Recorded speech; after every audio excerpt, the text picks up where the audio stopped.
রাজধানীর সড়কে শৃঙ্খলা ফেরাতে ২০ বছরের পুরনো গাড়ি মে মাসের মধ্যে তুলে দেয়া হবে বলে জানিয়েছেন সড়ক পরিবহন ও সেতু মন্ত্রণালয়ের উপদেষ্টা ফজলুল কবির খান। ২৫ ফেব্রুয়ারি থেকে ঢাকার ৪২টি রুটে পরীক্ষামূলকভাবে গ্রিন ক্লাস্টার চালুর কথা জানিয়ে তিনি বলেন, ১ মাসের মধ্যে বিআরটি এর অবস্থার উন্নতি না হলে ব্যবস্থা নেওয়া হবে। আর পরিবেশ উপদেষ্টা সৈয়দা রিজওয়ানা হাসান বলেছেন, বায়ু দূষণ রোধে টাস্ক ফোর্স গঠন করা হচ্ছে। আশুলিয়াকে নো ব্রিকফিল্ড জোন ঘোষণার চিন্তা ভাবনা চলছে। রাজধানীতে এক আলোচনা সভায় তারা এসব কথা বলেন। সঞ্জিদা প্রিয়র প্রতিবেদন। রাজধানীর বিদ্যুৎ ভবন সড়ক পরিবহন সেক্টরে শৃঙ্খলা জোরদার করা, ঢাকা মহানগরীর যানজট নিরসন এবং বায়ু দূষণ নিয়ন্ত্রণ নিয়ে উচ্চ পর্যায়ে আলোচনা সভা অনুষ্ঠিত হয়েছে।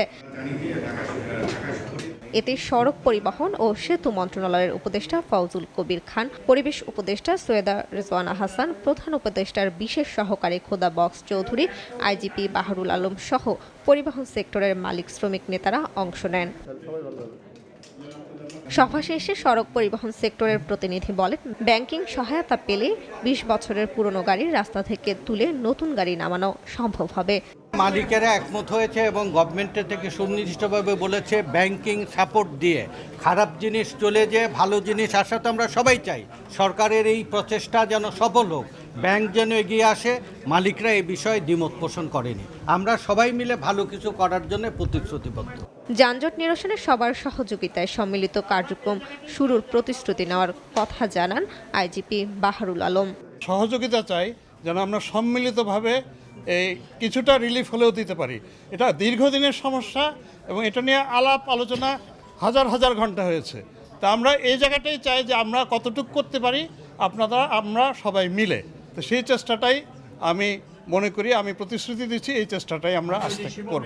সড়কে শৃঙ্খলা ফেরাতে রিকশা ও অটোরিকশা নিবন্ধনের আওতায় আনার কথা জানান প্রধান উপদেষ্টার বিশেষ সহকারী।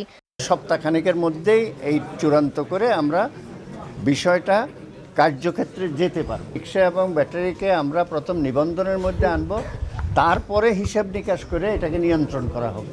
বায়ু দূষণ রোধে টাস্ক ফোর্স গঠনের কথা জানান পরিবেশ উপদেষ্টা। আশুলিয়াকে নো ব্রিকফিল্ড জোন ঘোষণার কথা ভাবছে পরিবেশ অধিদপ্তর। সমন্বয়হীনতা যেন না থাকে সেই জন্য একটা টাস্ক ফোর্স গঠন করে দেয়া হয়েছে। আশুলিয়া থেকে বেশিরভাগ ইটের ধোঁয়া আসে।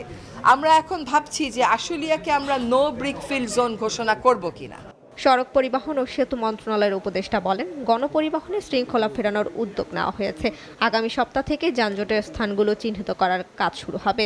মে মাসে এর মধ্যে ২০ বছরের পুরনো যানবাহন রাস্তা থেকে তুলে নেওয়ার যে আদেশ আছে সেটাকে আমরা এফেক্টিভলি করব। বিআরটিএকে ১ মাসের জন্য সময় দেওয়া হয়েছে।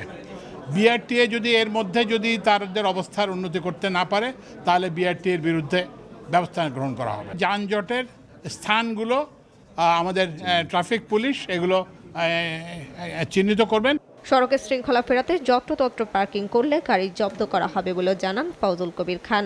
আমরা ফেব্রুয়ারি ২৫ তারিখ থেকে গ্রিন ক্লাস্টার চালু করা হবে পরীক্ষামূলকভাবে, এবং এইটার সাফল্যের ভিত্তিতে গ্রিন ক্লাস্টারের মানে হচ্ছে যে ওখানে আর ব্যক্তিগত গাড়ি, ইন্ডিভিজুয়াল গাড়ি হিসেবে চলবে না, এগুলো কোম্পানি হিসেবে চলবে।